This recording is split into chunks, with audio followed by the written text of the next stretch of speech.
Welcome to Escape Day DK.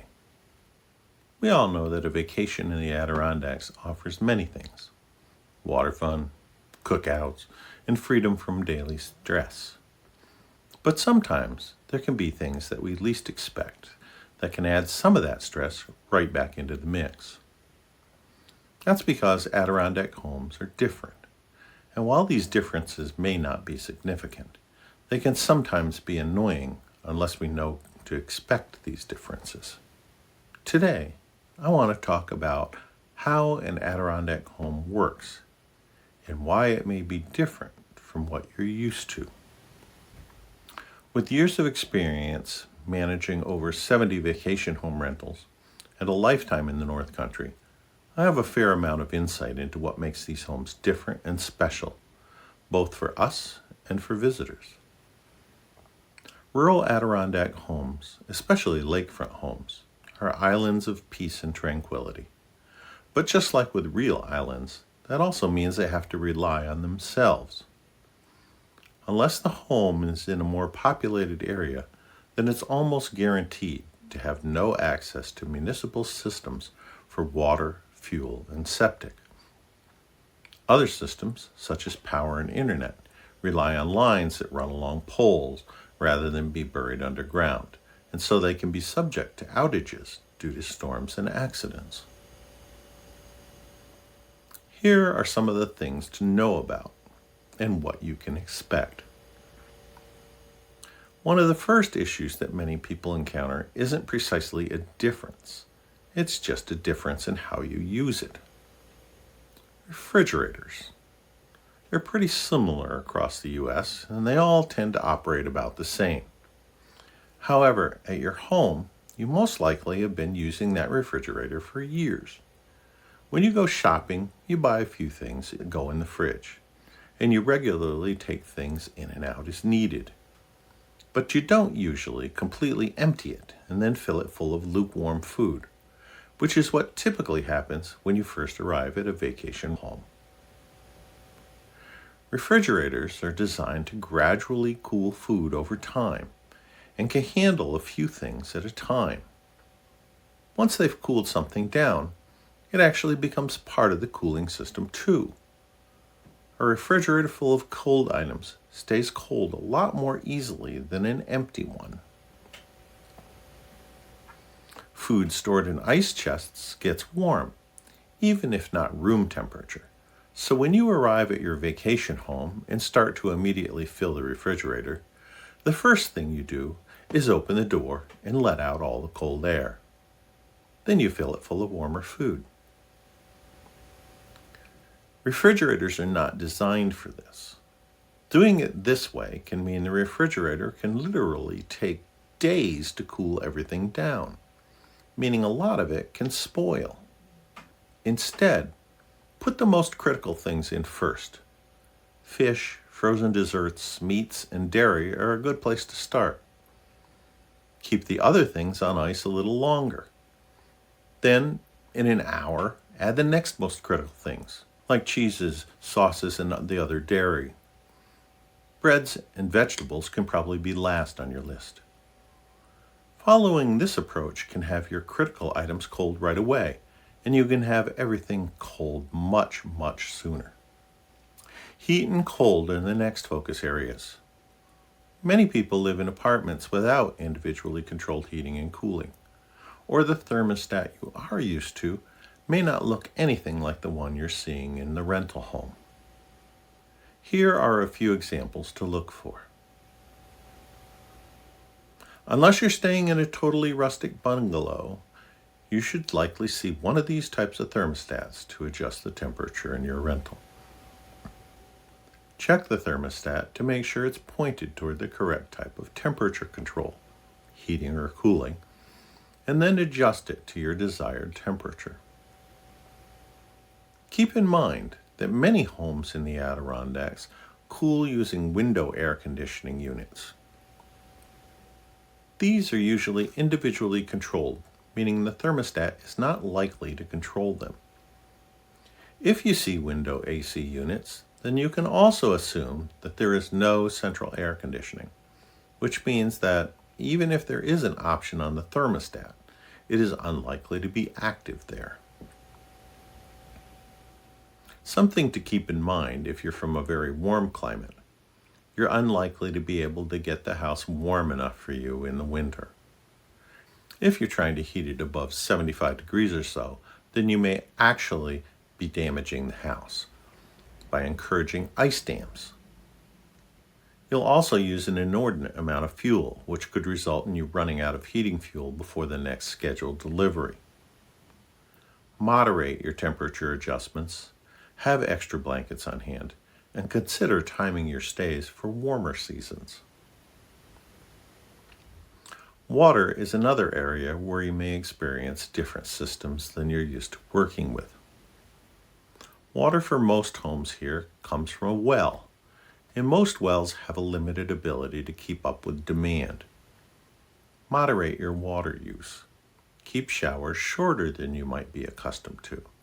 And if you have multiple guests, ask them to consider spreading their showers out across the day. Try not to use outdoor hoses too excessively, and make sure to turn them off when you're done. If you overtax the well, it can go dry, giving you a suddenly very dirty shower and then no water at all for the rest of your stay. Of course, as we use water, it has to go somewhere. In a city, those drains run into a pipe that carries everything away. Not so in the country. Here, the septic has to be disposed of on site. Most often, that means a septic tank and a leach field. A leach field is a large system of pipes located a few inches under the surface, where liquid wastes leach out for filtering through the soil. Leach fields have some very specific considerations. One is that they have a capacity limit. Beyond that limit, it's possible the system may overload and overflow, leaking septic up to the surface of the ground and producing a horrible stench. Taking excessively long showers and leaving water running can cause this. Leach fields are also delicate. If there's a sign saying not to drive on the grass, it's very likely not because the owner likes their grass. It's probably because if you drive across it, you can destroy the leach field and possibly the septic tank, meaning you may suddenly be liable for repair costs between $5,000 and $30,000. That's not a really good way to start or end your vacation. Here are a few other considerations which may not directly have to do with the home you're staying in necessarily, but which can still affect your stay. Cell phone coverage is very spotty. Many people first discover this when they try to find out where the home is. If your maps aren't all preloaded in your phone before you enter the area, you may find that your mapping app can't get service, meaning you may have to actually leave the area again in order to get service before you have a good chance of finding the home. Plan to not have service in the area. Although you can usually tell your phone to use Wi-Fi in the home once you get there. Power and internet may be a bit less reliable as well, particularly during a storm. Since wires aren't buried here, then a downed tree or even a traffic accident can result in wires or poles going down, taking out power or internet. While most of the time these outages are resolved within a few hours, a large storm can result in going without power for days as utilities try to catch up. You may wish to check to see if the home you're staying in has a backup generator. Please note that even if it does, it's unlikely to last more than a few hours and won't address internet access. If you know a storm is coming, it may be a good idea to fill up water containers for drinking and flushing toilets. Perhaps one of the biggest surprises for many people is all the little critters that live here and how they can show up in the homes. Many of these appear in cycles, where they appear one year in large numbers and then mostly disappear for years. Box elder bugs, stink bugs, Asian lady beetles, house flies, and dock spiders are the most common ones that can appear. None of them are harmful to humans, and they mostly appear at very rare intervals. However, when they do appear, there's usually little that can be done about them until the hatch is over. I recall an unusual year where one home had an infestation of dock spiders on the outside of the home. This is a particularly large and ugly bug, about 3 inches in diameter. We had teams at the house several times a day for a few days, removing them from the outside of the house. And each time, it was as if they hadn't removed any on the previous trips. Small rodents can also be an issue. A mouse can squeeze through an opening 1/4 of an inch in diameter, meaning that it's impossible to keep them out of a home. Of course, a nice warm home is just as attractive to a mouse as it is to you. So in the fall in particular, they all want to come indoors, especially if someone's leaving food scraps out for them, intentional or otherwise.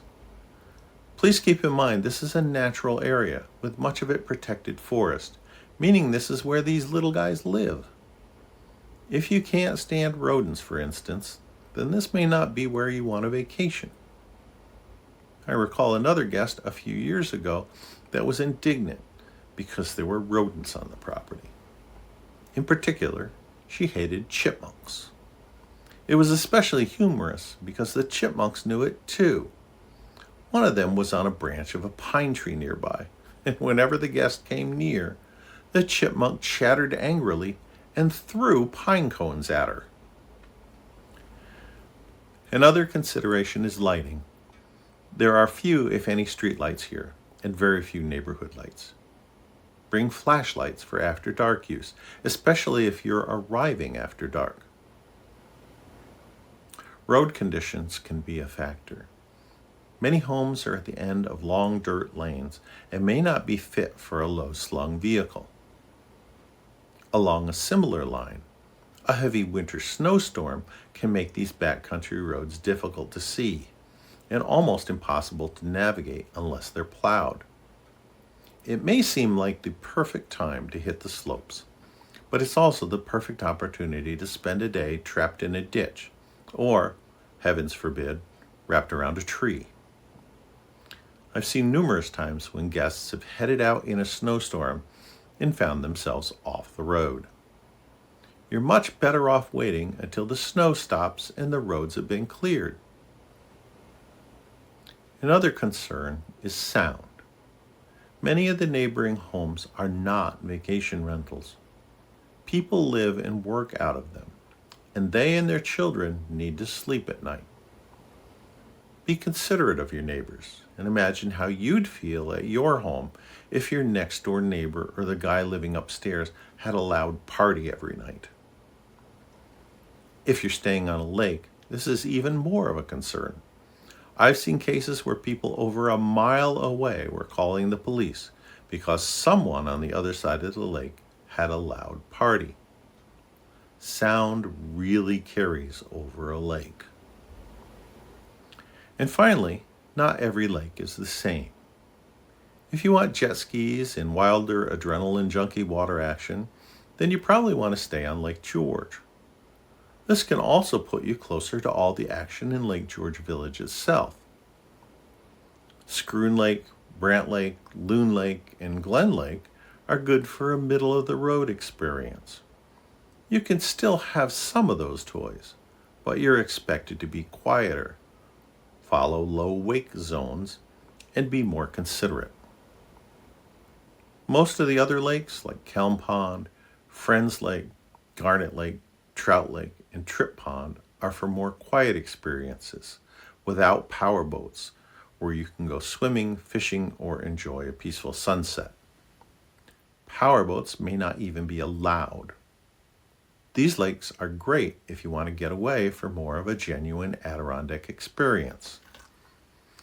Check the lake you're staying at before you make your reservation so that you know more about this. Knowing more about what you're getting into can help make your stay much more pleasant and enjoyable. I hope this has been helpful for you. If it has, please make sure to subscribe so you don't miss any of our videos. And like this one so it gets more views. Have a fantastic day and see you on the lake.